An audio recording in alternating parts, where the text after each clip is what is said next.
there will be this bus, this direction there will be this bus in 5 minutes, etc. And there are a lot of applications. This is one. It's called the blogging pigeons. It's basically it's an artistic project that happened in Los Angeles, I think, and it's pigeons that were equipped with air quality sensors, and that you basically let flow into the city, and in real time you can map the air pollution because the pigeons go a bit everywhere and they report on the air quality, and suddenly you can really get a lot of data. Again, Carlo kind of talked about that. This is another project I wanted to show you. It's a small device that it's really a communicating object. So it's a small device that you have and somebody else has one, and you just put them together and it connects you on Facebook or on a social network. So a lot of things that used to happen online are really becoming, coming into the objects. And so that's for communicating objects, ubiquitous computing. I think this is going to be a huge change happening. It's already happening. For example, I think in France, like 60% of the cats are equipped with a little RFID chip so that you can identify them. So it's not only science fiction. It's already happening in a lot of aspects. The second thing I wanted to talk about was reality mining. And Carlo showed you that. The fact that now we have all these objects a bit everywhere, reporting, it's a huge shift again. Think of medical research. Before, you had to research diabetes. So the way you would get data on diabetes was that people would have to pick their finger and get a little drop of blood and put it into a machine, and then you would have data about their current sugar level. And you could do that maybe 5 times a day if you are lucky. And you had maybe 1,000 people doing it. That was research before. Now you have some little objects that you can put under the skin and that monitor in real time the sugar level in the blood. So suddenly you go from having maybe 100,000 measures to having millions of measures.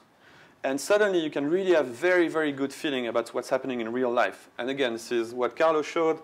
I wanted to show you a video. I'm not going to do it. It's like the cab spotting in San Francisco, so where the cabs are. I think Carlo showed you this video of the day Italy won the badminton World Cup or something very significant. Still a very painful memory.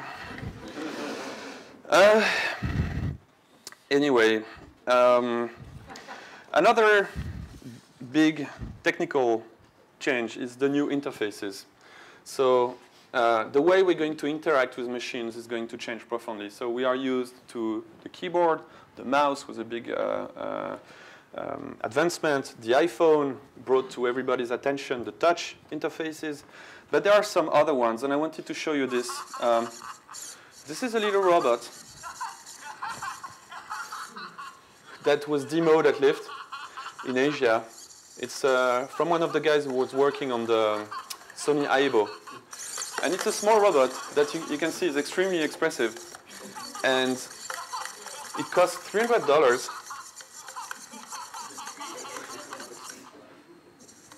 So doing this is actually extremely hard. And this robot can also become your interface with the network. So I think he does the demo afterwards. No, okay, sorry.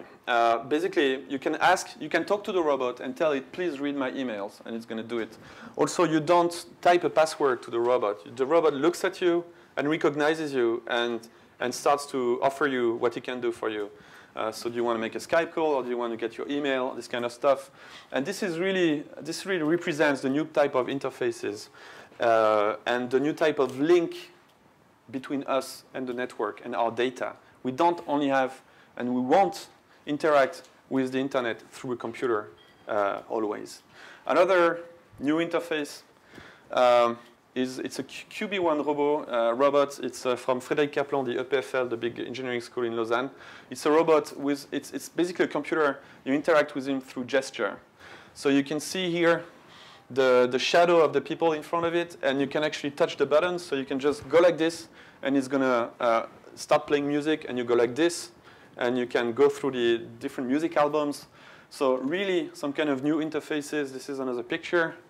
And you can also make fun of some friends when you just take them out of the context, like trying to talk to the computer. But I think it's going to be it's a very important development. Another type of interface is a city as an interface. This is one of the coolest projects I've seen in 4 years of Lyft. It's called Play Megaphone, and it's basically video games happening into cities. And the way it works is that they beam on a wall a game, and you have a phone number that you can call. And as soon as you start calling, I can show you the demo. So this is the founder presenting the project at Lyft Asia. And so you call the number, that you can actually call in right now? And you're going to see these are people in the room actually calling. The 4 digits are your number, and you have the instructions here. And so people start to understand how to play, and they start shooting each other. Start pressing keypad, and you can move around your avatar, and by pressing 5, you shoot each other. So imagine how any surface in the city can become a source of playing, or really this has a lot of potential. Imagine that in waiting rooms at the airport, or right here on the square like the Place de la Bourse, where you just play against some people you don't know, and you can imagine so many crazy games. But there are a lot of different ways we're going to interact with computers, with the network, with others, because of technology.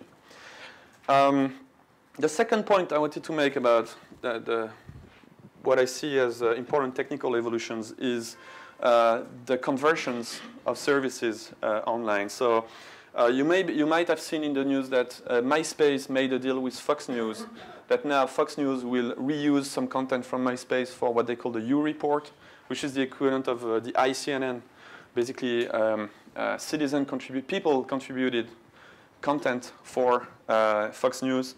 Facebook has done something during the Obama opening speech, and now they're doing it with TF1 in France, where you can basically comment, chat real-time over the content.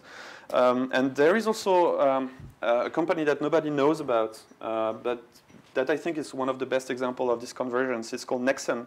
Actually, everybody thinks that World of Warcraft is the biggest online game, but Nexon has 300 million players, and they have one game where they have 90 million people playing. Sorry.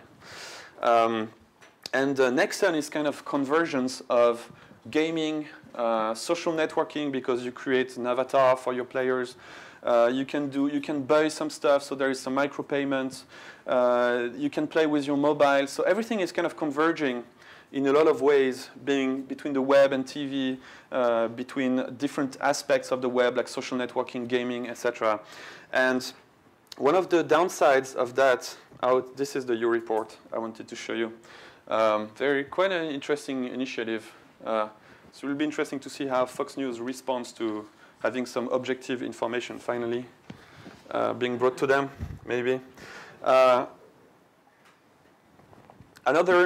I think there is a big downside in that convergence, is that there is a lot of replication of the content. So again, it's probably a problem you face as soon as you have a website, as a newspaper, as a TV, is that you have some people taking your content and just pasting it on their website and putting some ads and making money out of it. And you know RSS, a really simple syndication. I once talked to a guy who was doing a blog network, and he said it's really simple stealing. It makes stealing your content extremely easy, because I can just get it automatically and republish it on my website.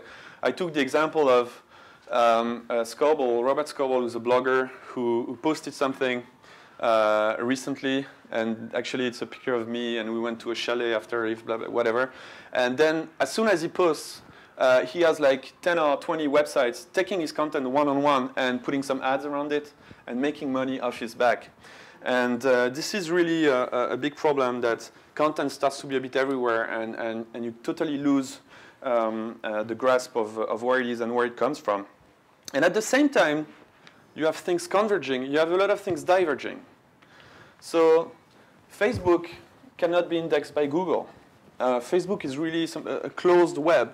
Your profile is indexed, but Facebook does not want the rest to be indexed, because it's really their core business. They don't want Google to be able to see what my contacts are posting, because